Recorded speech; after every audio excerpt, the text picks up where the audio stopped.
People have a habit of fetishizing their childhood. That's obviously not a problem I have, the Amiga is legitimately awesome, but there's all manner of back in my day nonsense out there, and while it's more prevalent now thanks to the do-it-yourself nature of the internet, it's actually nothing new.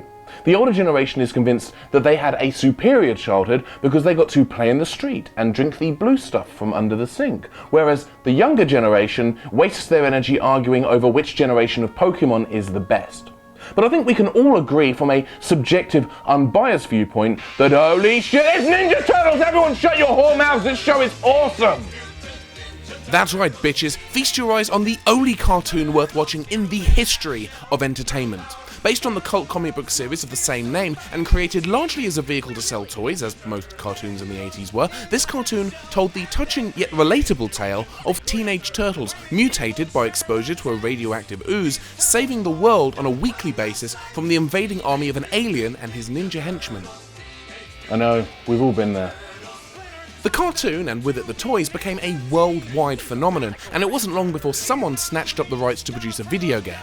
That company was Konami, who as well as developing an innovative 4-player arcade game, also developed a game for the NES and released it under their Ultra Games imprint to skirt Nintendo's limit on the number of games a publisher could release for their system each year. This was back in the day, long before the Wii, when Nintendo actually gave a shit about stopping people from dumping shovelware onto their consoles. Featuring gameplay similar to Zelda 2: The Adventure of Link, with a top-down overworld and platform game levels, Ninja Turtles was a huge success, selling over 3 million copies worldwide, making it one of the best-selling third-party games for the NES. It was tough as balls, mind, and it was savaged by critics, but nobody cares about that. Oh no, all people care about is that the game sold well. And we all know what happens to console-exclusive games that sell well. Wanting to capitalise on the success of the NES version and the growing popularity of the cartoon, Konami shat out as many ports of the game on as many systems as their chubby little arses could muster. It found its way onto the Amstrad, the Commodore 64, the MSX, the ZX Spectrum, DOS-based PCs, the Amiga, and the Amiga. That's right, the Ninja Turtles game was ported to the Amiga twice. But why? And how? And why? Well, this will sound strange, but it might have something to do with the government. Specifically, the British government. I know, hear me out. Around the time that the Ninja Turtles cartoon went into production, the British public suddenly and inexplicably developed a fear of ninjas and ninja weaponry like swords and nunchaku, and the government brought in a number of rules and laws and legislation banning a lot of weaponry.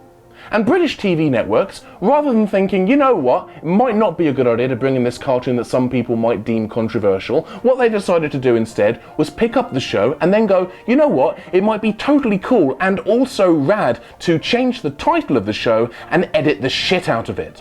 So while Americans got to watch this, Teenage Mutant Ninja Turtles, British kids grew up watching this.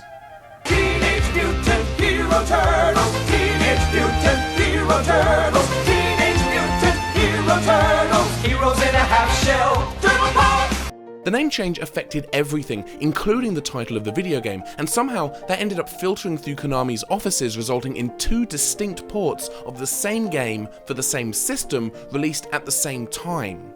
The Ninja version was ported by a Canadian company called Unlimited Software Incorporated, which I think we can all agree is a unique and original name for any company. It came on 3 floppy disks and looks and sounds rather a lot like the NES version, albeit with just a touch more colour. The sprites have been redrawn, but they've tried to keep them as close as possible to the NES originals. Unfortunately, that's where the similarities end, because this version of the game is absolute arse. The screen scrolling isn't especially smooth, which is bullshit laziness on the part of the developers, because other licensed platformers of the era, such as Bart vs. the Space Mutants and Captain Planet and the Planeteers, had wonderfully smooth camera motion. But probably the worst offence this game commits is with the controls. Most Amiga users only had a 1-button joystick, so the bulk of platform games put out for the system used up to jump and the fire button to fire, obviously, you don't need me to tell you that, but Ninja Turtles doesn't care how other games use the joystick. No, in this game, you use the fire button to use your weapon and to jump. When you tap the fire button, you use your weapon, and if you're holding a direction when you do it, you'll use the weapon in that direction, which is, yes, that's standard, that's the same as the Nintendo version, that's quite nice, right? But if you want to jump, you have to hold down the fire button for a full second. That means you have to know a second before you're going to jump that you want to jump. And that's fucked up. And that's before we even get to the cutscenes, and yes, I am using sarcastic air quotes for that. Look at April's face here. Just look at her. She looks like she's been sculpted out of margarine. So this is it. This is the worst version of the two. There is no possible way that the Hero Turtles version could be any worse. I think we all know where I'm going with this. This one was developed by a company called DaisySoft, which is the first and to date only video game developer staffed entirely by cows. The first thing you'll notice, beside the fact that it still has wretched scrolling, is that it's substantially more vibrant than both the original NES version and the Ninja Turtles Amiga version, as once again the sprites have been entirely redrawn from scratch. However, DaisySoft weren't quite as keen on the idea of sticking to the source material, often coming up with bizarre and frankly amateurish looking sprites for their characters. This is what the chainsaw-wielding guy looks like on the NES version, this is how he looks on the Ninja Turtles Amiga port, and this is how he looks in Hero Turtles. Yeah. It doesn't really feel like DaisySoft actually gave a shit about this game. They cut a ton of content in order to squeeze the game down onto a single floppy disk. In fact, there's only 4 pieces of music in the entire game. There's the title screen music, the overworld music, 1 piece of in-level music, which is used in every level of the game, whether it's appropriate or not, and the outro music, which, by the way, the outro, when you beat the game, no animation. It's just a screen of text that ends with the words "totally tubular dude," which I don't think any human being has ever actually said. The Amiga isn't the only system to get a duff Turtles port. Pretty much every version of the game save the original Nintendo version sucks like a Dyson, but it's the only system to get 2 separate ports produced by 2 different companies, which proves to be an interesting case study in the way games are ported. USI and DaisySoft both presumably went in with the same goal, to faithfully recreate the game for the Amiga, and both produced radically different end results.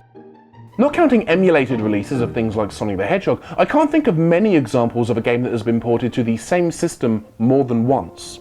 The only game that comes to mind is the Virgin Interactive version of Disney's Aladdin, which was ported to the Game Boy in 1993, and then ported again to the Game Boy Color in 2000, which was a brand new port rather than simply being a colorized version of the previous port. But the Game Boy and the Game Boy Color are technically 2 distinct systems, so I'm not sure that one counts. The Amiga ports of the NES Ninja Turtles game may stand alone as the only example of one game getting ported to the same... You're asleep now. Okay, alright, cool. I will see you guys next week.